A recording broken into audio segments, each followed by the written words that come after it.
Dear Maestro, today was your first rehearsal with the Sofia Philharmonic Orchestra. What are your impressions? It's a wonderful orchestra. I've played with these musicians once before, and this time it will be with Maestro Todorov.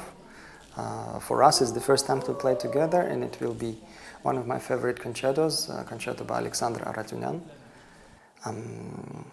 which I really like, and which is the most popular trumpet concerto of 20th century. So the rehearsal went well, I think, and the orchestra plays wonderfully, and I'm quite excited about the upcoming concert. Please tell us about more the very popular and virtuosic concerto for trumpet and orchestra from Alexander Aratyunyan. It's very hard to play, maybe, or it's very virtuosic piece. This particular piece, it's a very effective piece, very bright, very colorful, and it's written so well that even very young trumpet players, colleagues of mine, can already start working on it. So it's very efficiently written too. It's about the music itself. Tell us about you and your journey with the trumpet. You start playing the trumpet very young. I started to play the trumpet at the age of 9. Before I practiced piano for 3 years, and then at the age of 9 I had a spine injury, so I could not continue to play piano because I couldn't sit down for quite a long time, but I could stand up, so I could focus on trumpet, and from there on I was following this path, and very early I started to play concerts. I had several trumpet teachers, but the one person who taught me how to practice, how to be serious, the person who controlled my practicing for many, many years was my father. And we were traveling together for many years, and now when I teach, when I give lessons, I pass on the experience I had from practicing with him. So this is about it, I think. Why trumpet you choose for your instrument? That was my father's idea. When my parents saw that with piano I wasn't very successful and I didn't enjoy it, my father had this idea for me to try the trumpet. And also when he was a kid himself, he wanted to play that instrument, but his mother didn't give him this chance, didn't allow him, and he thought that he would try with me. Who was your most important teacher? My father. You played the trumpet and flugelhorn, and the entire repertoire that was written for these instruments, from the Baroque to the modern. Are there any limits for you at all, technically or musically? Have you ever thought of playing jazz? I'll try to answer step by step. Well, first of all, about jazz, I cannot improvise, unfortunately, so I can maybe play a theme, a famous theme, or a ballad, but I cannot properly improvise. I can learn some notes, but this is not a proper improvisation, so this is more like an imitation. So I don't consider myself at all a jazz player, but I had the chance to play with my jazz colleagues on several occasions. It was really exciting for me. Some crossover projects happened. About limits, well, of course our repertoire is very narrow, very limited, and therefore I play arrangements, pieces written for other instruments, but there one has to be very careful.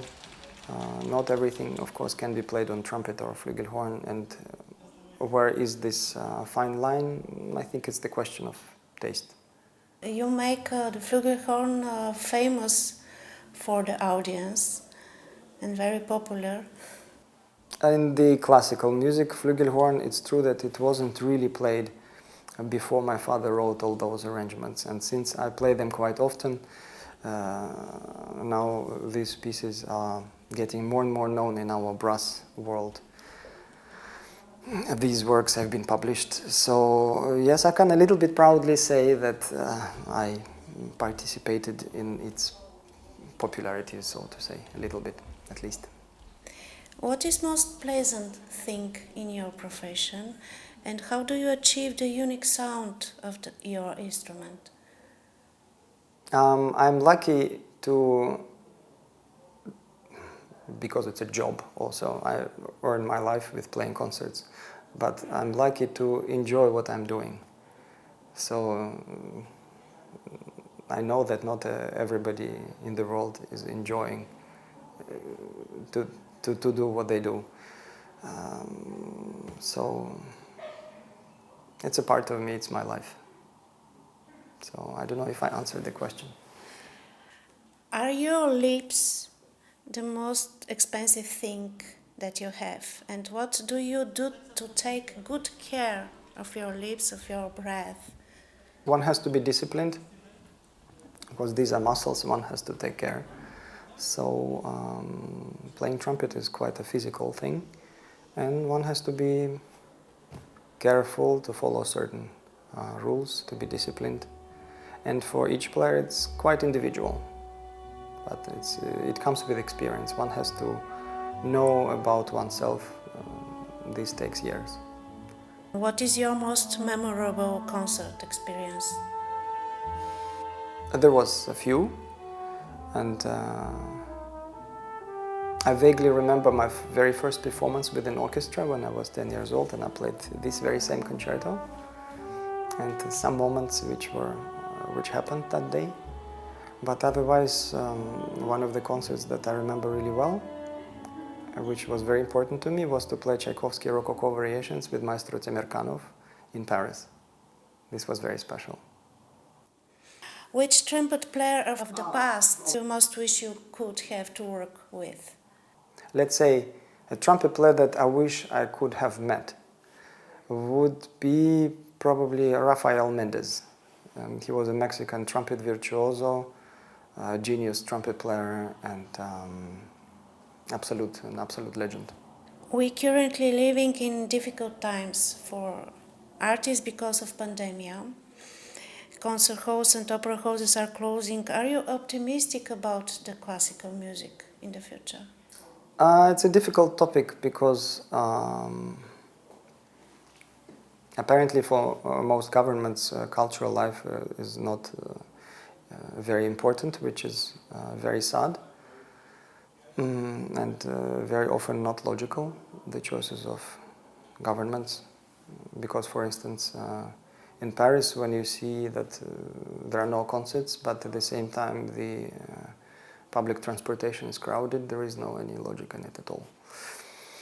So, but I hope that slowly the life will get back to normal, and we can experience arts again as before.